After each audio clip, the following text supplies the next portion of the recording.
Parte sa diversion road sa Iligan City, nahugmak tungod sa kusog nga ulan. Samtang approach sa tulay sa Oroquieta City, Misamis Occidental, na danyos usab sa baha. Matud sa pag-asa, padayon gihapong magpaulan sa Mindanao ang LPA, ilabi na karong weekend. Ang detalye sa report ni PJ De La Peña. Taman tuhod nga tubig baha ang nasinati sa mga residente sa parte sa Barangay Hinaplanon sa Iligan City kagabi. Epekto kini sa pag-ulan dala sa low pressure area.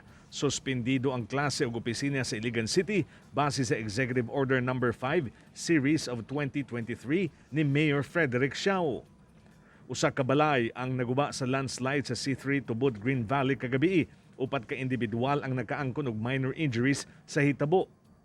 Karong buntag, may tambad sa mga motorista ang nahugno nga parte sa diversion road sa boundary sa Zone Virgo ug Zone Pisces, C3 Road, Barangay Suarez, Iligan City. Dili pa kini magian sa tanang matang sasakyanan. Posibleng nihumok ang yuta, busa, natipak ug nahugno ang sementadong kalsada. Sa Barangay Tacob, Kauswagan, Lanao del Norte, miabot na sa National Highway ang tubig baha. Giabisuhan ang mga motorista nga likayan ang pagbiyahe kung dili importante ang lakaw. Sa Oroquieta City, naputol duol sa approach ang tulay sa Bunga Tulyok Bridge human makankan sa baha. Gibutangan kini og kahoy aron malatayan sa mga residente. Sumala kang Mayor Lemuel Acosta, nagdeploy silang mga ekipo aron mutabang pag-divert sa tubig sa Layawan River aron dili mahugno ang tulay.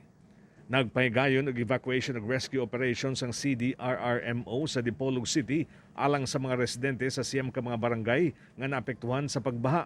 Kapin 1,400 ka mga individual ang na-rescue o gipahimutang sa mga evacuation centers. Sumala sa pag-asa ang low pressure area na himutang 85 kilometers east of Hinatuan, Surigao del Sur ug pasaka ang direksyon pengon sa Visayas ug Bicol Region. Hinuon magdala kini og kusog nga ulan sa Northern Mindanao, Zamboanga Peninsula ug Caraga. Na improvements sa weather condition dinhi sa Mindanao pagka Domingo kay expected sa Lunes or Martes ma-dissipate na or malusaw na ang low pressure area.